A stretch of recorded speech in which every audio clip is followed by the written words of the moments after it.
I, on behalf of NBRH, welcome each and every one of you for this launching program. It is my great privilege and honor to welcome you all to the launching of our opioid substitution therapy center here at the Nagaland Police Referral Hospital. Today marks a significant milestone in our collective efforts to address the challenges posed by opioid dependency and to enhance the well-being of our community. To acknowledge, appreciate and congratulate our DG on whose initiative this collaboration has taken shape, and we look forward to rewarding outcomes in the days to come. In one's professional career, nothing can be more satisfying than to see the need and cater to that. And this is going to be one such program. We all know that ethically the statistics are supposed to be confidential, yet we are also more or less, the public is also more or less aware that there is a substantial number of personnel into this kind of habit of illicit drug abuse. The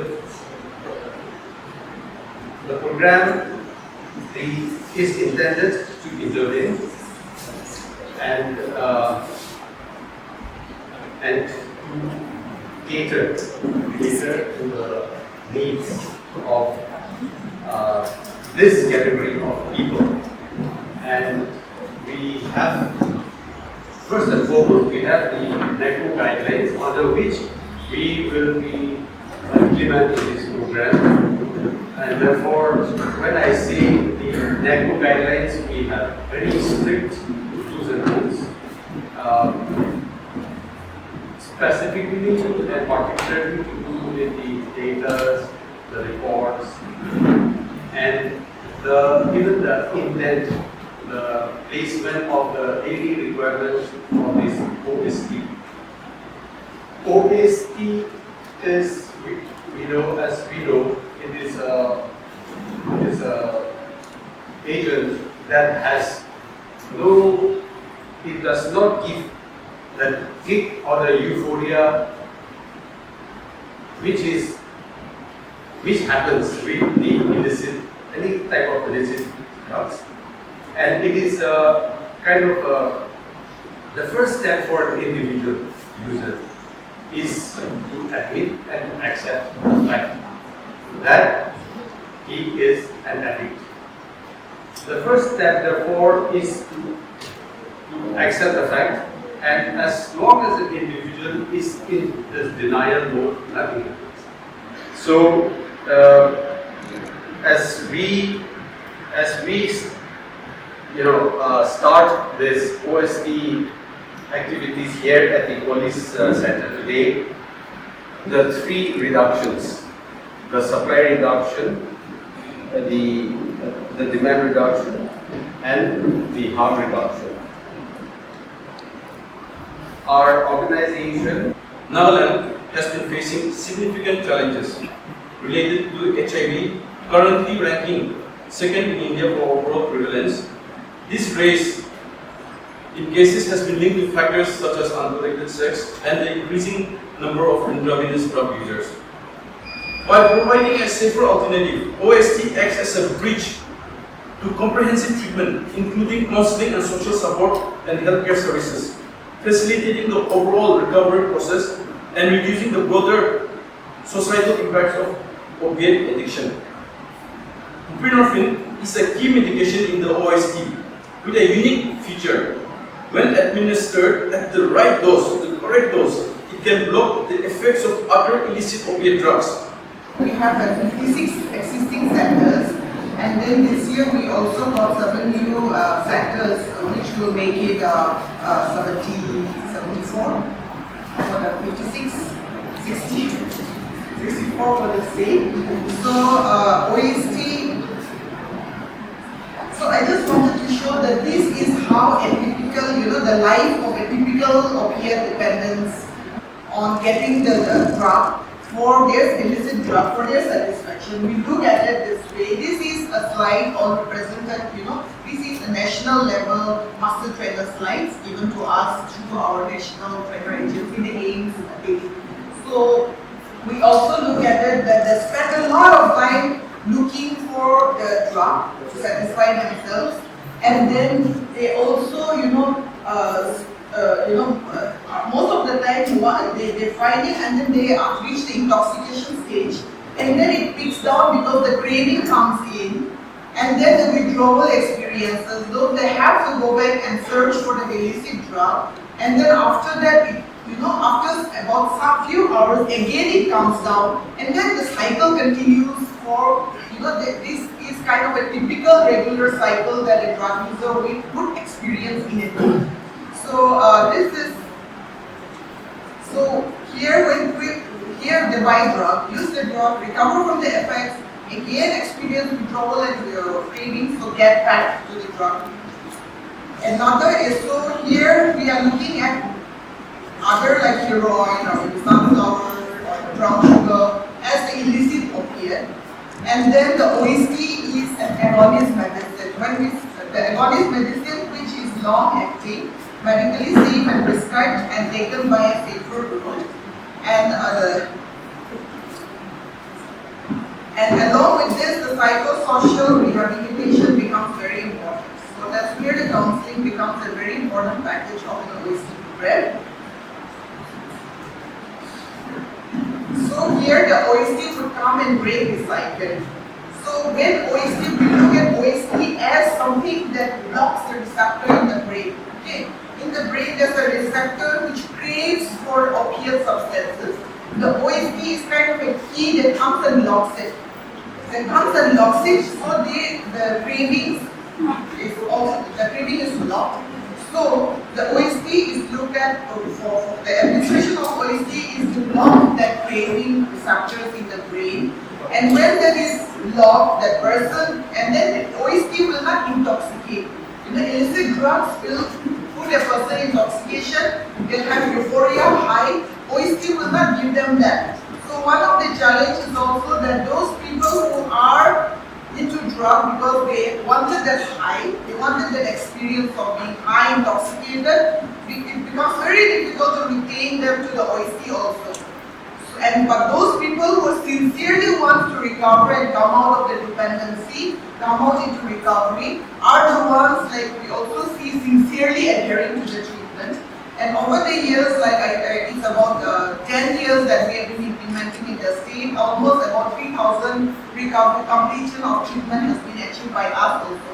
In the NAPO model, National AIDS Control Model, we look at this as an intervention for HIV. But at the state level, we are also looking at it in actually abstinence, which is recovery.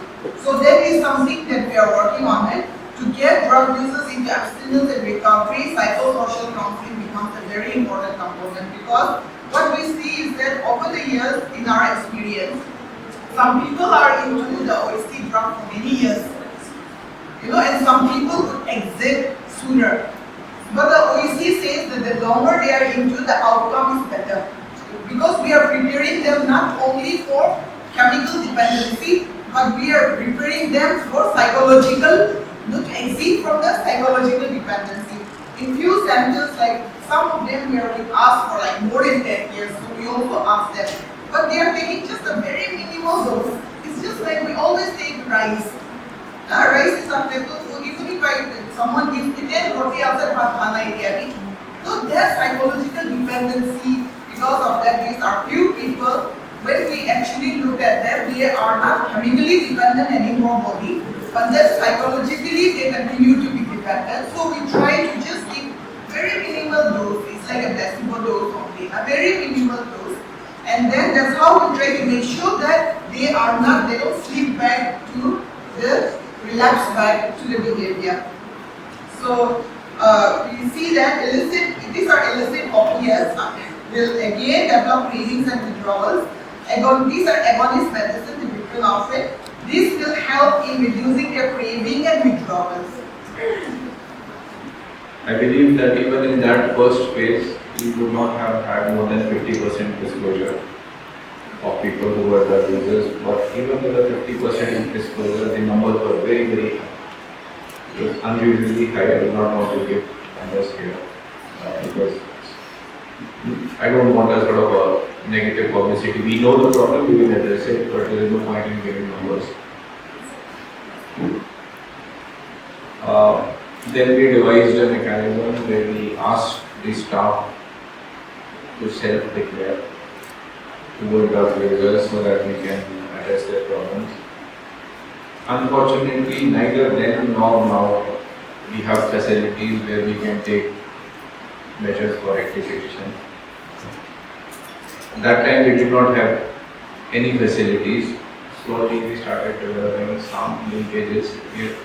Some officers or some staff started going to the detox centers on their own, which is a very welcome step. But the first step that we started in the police department was we gave them some time. You go to the de-addiction center, get yourself detoxified.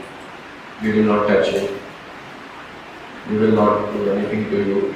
We received a very positive response. We had a list. We sort of did not want to force anyone, but there were a lot of family members who used to come and say, so it was a good beginning, but it was sort of not delivering the results which were expected. So we tried to be harsher. When we ended up dismissing 12, 13 of our personnel, because we had to show that we will not tolerate this nuisance. The second step again pushed a lot of people going to the detox centers or getting themselves detoxified. Again, it was very welcome. However, the problem that we continuously faced was we did not have any facility in house for someone to connect to one of these centers, detox centers. I can assure you that nobody who is in need of detox will have to wait for 3 months. Okay, we will be available all the time. If you have a problem, you have to wait for more than 2 days, 3 days beyond the registration or the general counseling, please get back to us. We want to make it as easy for an ordinary civilian to reach us. Not 3 months. I am not willing to wait for 3 months. 3 months is a long time where if a person has to wait, he was probably sensible enough that he did not go back, but 3 months is enough time where people will increase their dosage and probably some of them will either become very, very heavily addicted or may even lose their lives because of overdose. So we assure you that we will not allow a long waiting period.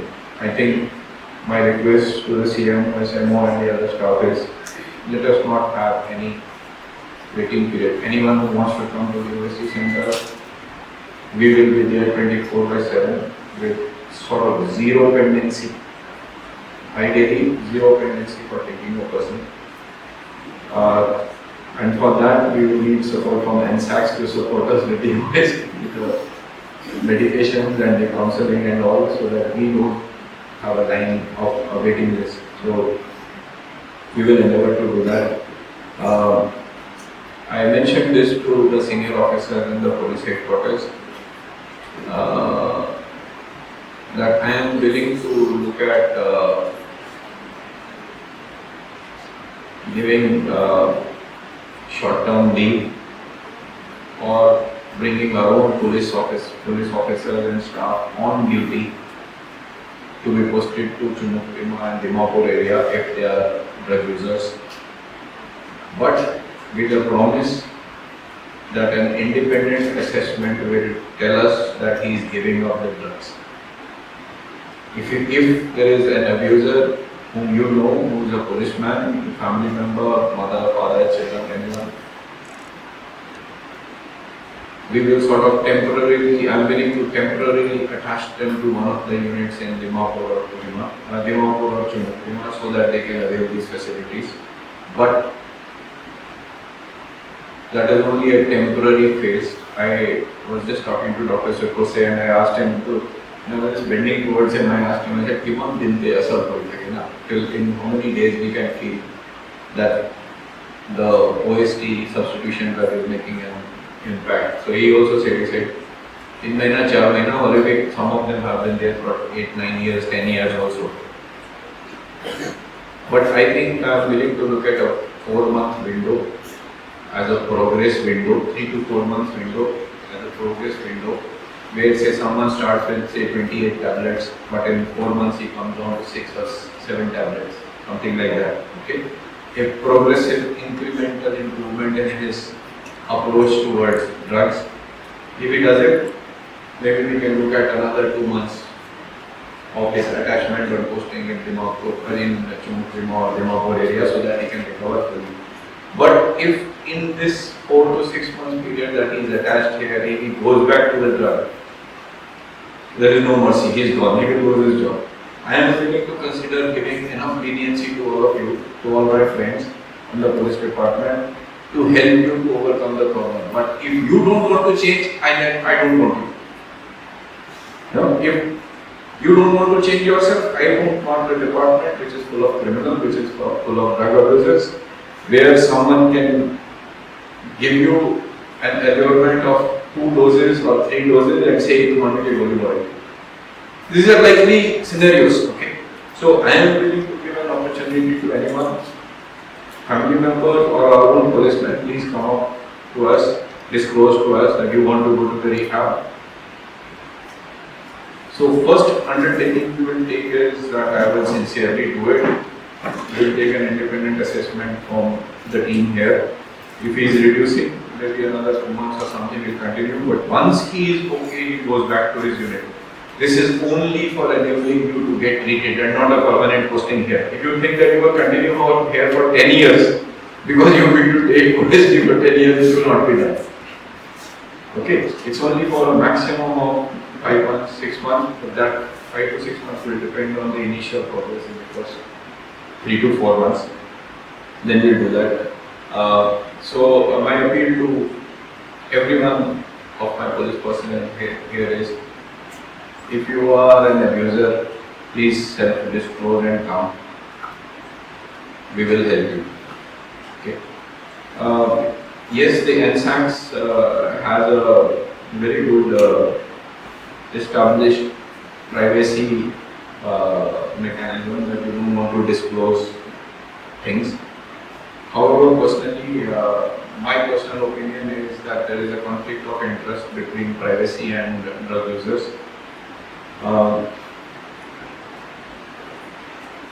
Even legally, as per the NDPS Act, if an abuser discloses that he is a drug user to the police can help you to go to the addiction centers and you will not be prosecuted. But the only condition is you have to disclose everything, which means what you take personally and from where you take.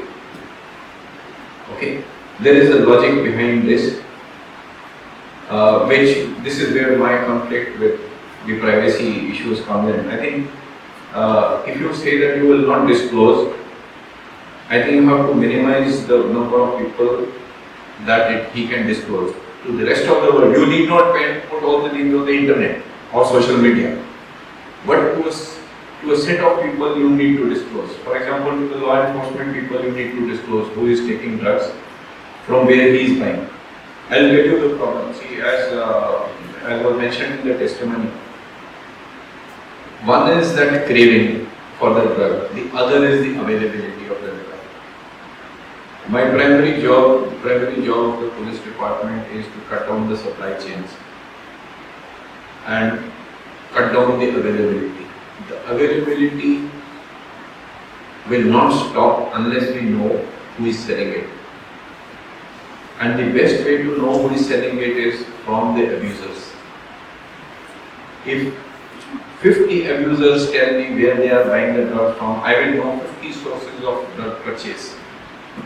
Before this fellow comes out of the OST or the rehab center or anything, we need to catch all this 50 network.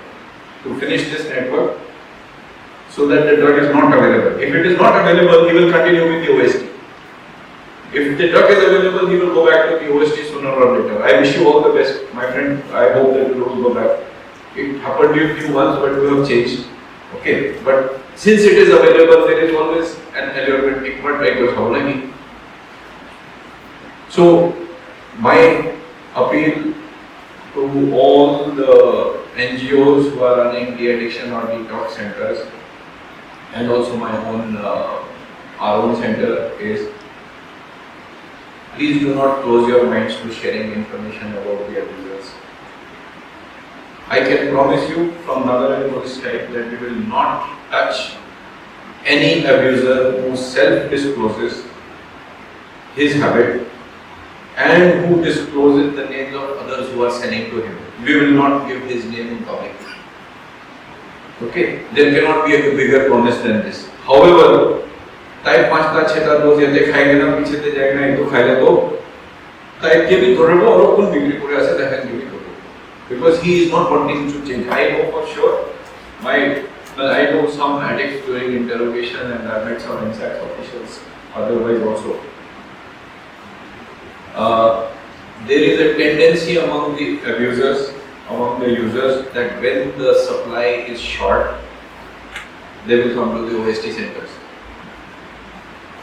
ना तैखन ये तैयार है और supply तो ठीक पहले ना वाले सस्ता हो जाए ना इतु फन छाड़ी के ना वापस ले go back.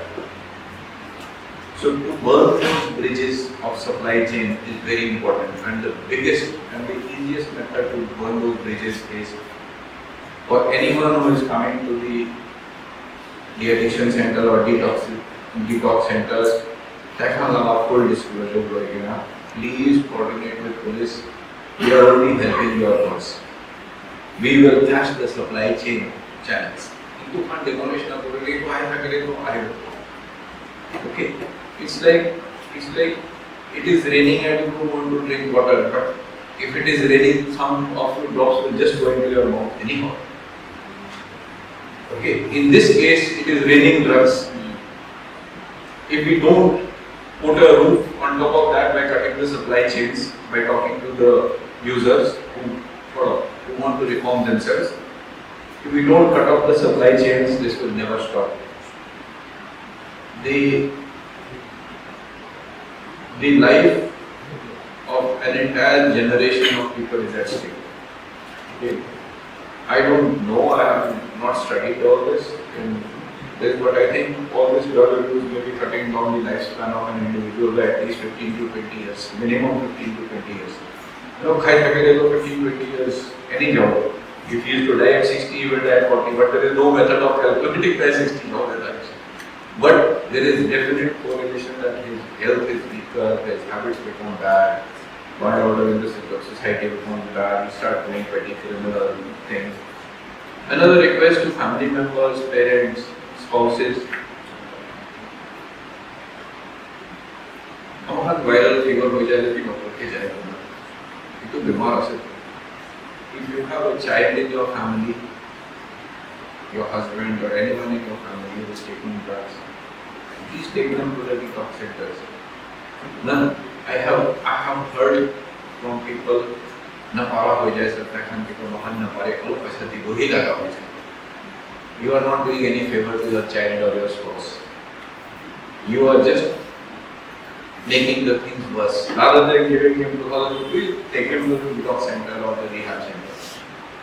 That's a much better approach. Try to cut off the supply chain. I am a policeman, we are children of the law, so we talk in terms of law. You give me any drug user's phone number for half an hour. In half an hour, I will be able to tell you where he is buying the drugs. It just takes 30 minutes. Most of police officers know this. Phone number पहले phone हाथ पे पड़े नहीं आधा घंटा से जाने जाएगा मां करेगा सर. बहुत बड़ा है ऐसा. So to demolish their networks is not a difficult task if we all join hands. I think this sort of, I would call it a facade of privacy, it needs to be broken, it needs to be narrowed down. If I say that I say I'm a private individual, but I post my photographs on Facebook. There is a limit to what is privacy. Everything about me is not private.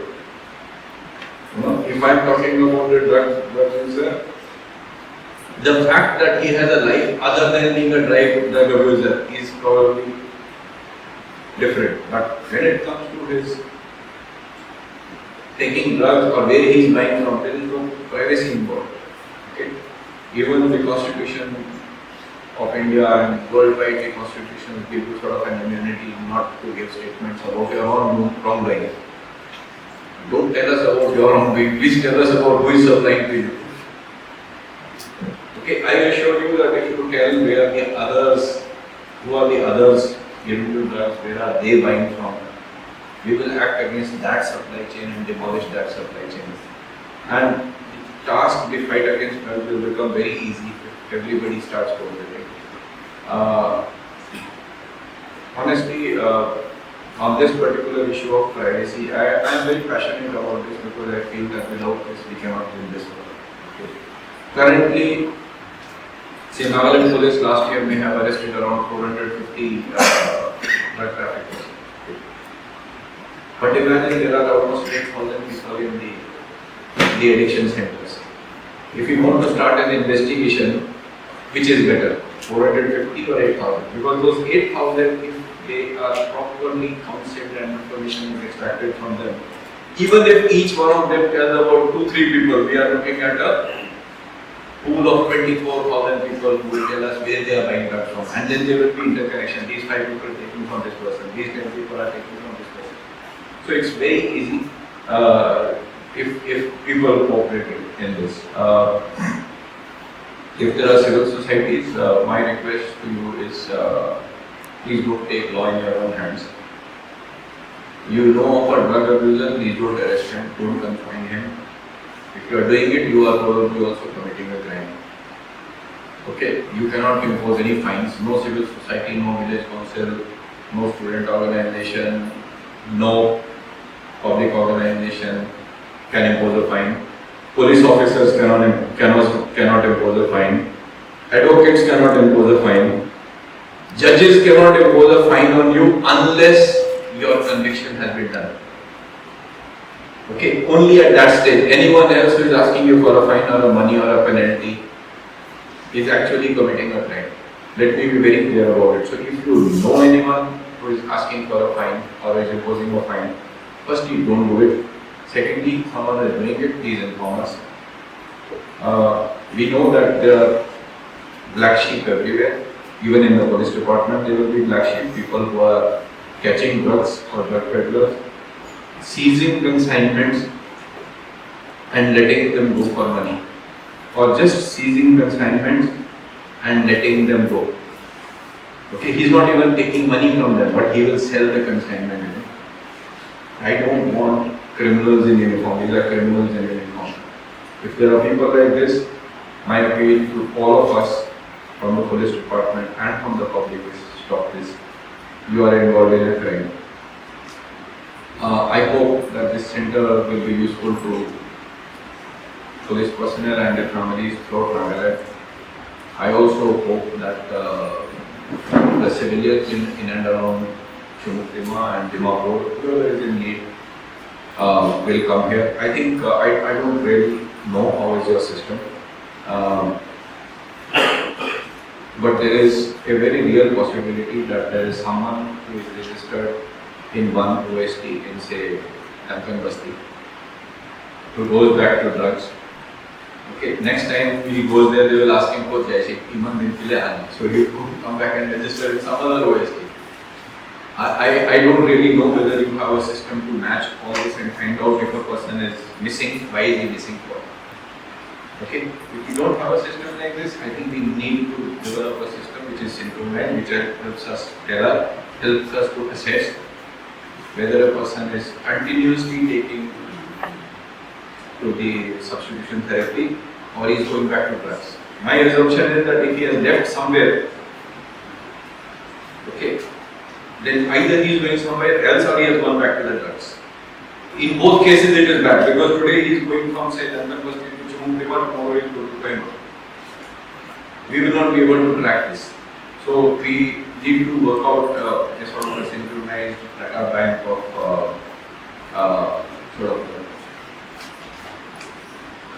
sort of missing persons database in this. Someone who has been missing for a period of time. So this will be very useful if we are because it will help all of us to combat crime. I think it should not appear as if it is just a fight only of the NSACs or Nagaland police. I think it is everybody's fight. If we fail in this fight, we will fail because we are all not fighting together. There is only a few people who want to fight it. Okay, few people will never succeed in a big war. But if we all fight together, I think there is a greater chance of succeeding. It will take time, but we will probably succeed. Another issue is, I'm not criticizing anyone, just an opinion. I think we have to also make a very conscious decision between saving lives of individuals and individual or personal or family reputations or even village or tribe reputations in this matter. I think I should say this very bluntly. Personally, when I meet people, let's say we were together for some time in the morning, so when we talk to people individually, one-to-one, people even from say Pangsha and Chen and Longwa and all those areas, the remotest corners of Nagaland will tell you Vishiwasho. No? Vishiwasho. With all districts. I mean, I'm just taking those names because those are the farthest from Coimbatore. It's the same in other places. All districts is probably the same. Vishiwasho, sir. You are to Kuduwa like. अच्छा, और देखना तो दादे SP भी ऐसे, SP भी ऐसे, ओसी भी ऐसे, जो कुदुवा लगे तो आप नहीं ना देखने की नशे, so two problem. One is हम अपनी साइड ही, तो अपने खान तो सालों ना पड़े. Let me be very candid and honest in admitting this. Suppose a drug user or a trafficker is caught in some remote village, say maybe Pangsha, okay, and the drug is coming from remote. Or there is a single person, recently we got one person, which was say 2-3 people who were taking drugs from Manipur, from Senapati, and they were going to Mon, Longa. No? Nobody? They were taking it to Mon. By chance we got it here. Good. Imagine we had not got it there and some student organization or some NGO or civil society had got it in the border in Longa or Chen or Monkey or somewhere. So, village authority to Manipur जाएगा ना कि उसको घर को करो ना. There are systems in place for dealing with this. Please report to the system. Don't start handling it on your own. You will never be able to handle it. Okay, so this is one. The second reason why I am saying Nagaland police is not delivering results in some of the districts is because our police component is from that same tribe, from that same police station, from probably that same village.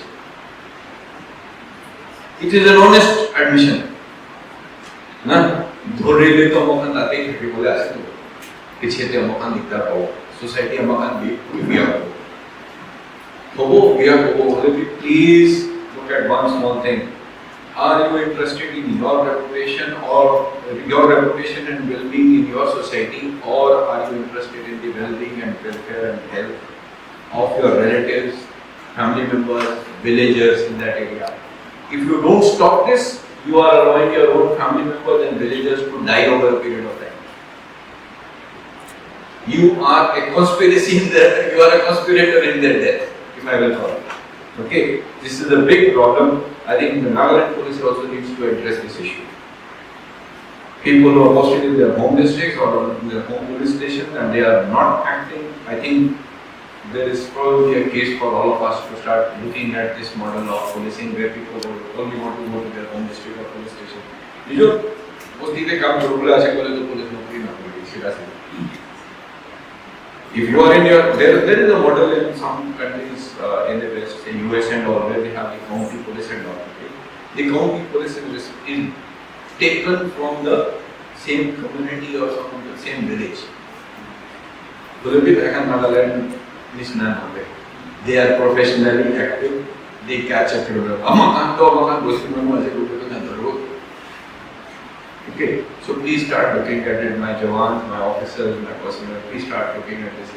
By not catching the criminals, whether it is drug traffickers or a normal criminal, firstly, you are lowering your own authority as a police officer.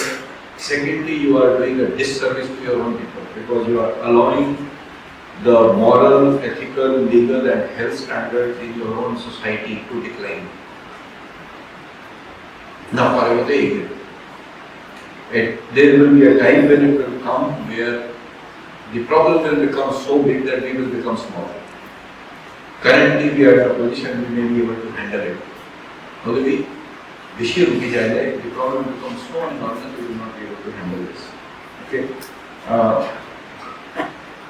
I am not saying this as a warning, but as a sort of as an advice to my own officers and my own personnel. If you are posted in your home districts, please start performing. Also, if you don't perform, we know that you are not performing because you are in your own village, your own police station, and you think "Amahan to piche dekhi karo." To piche de aur khata de na thaki lo transfer ho. Why? You cannot allow the society, the health of the society to deteriorate. I'm not against anything. I have no issue. But if you are going to be in your village and not even work, then there is a problem.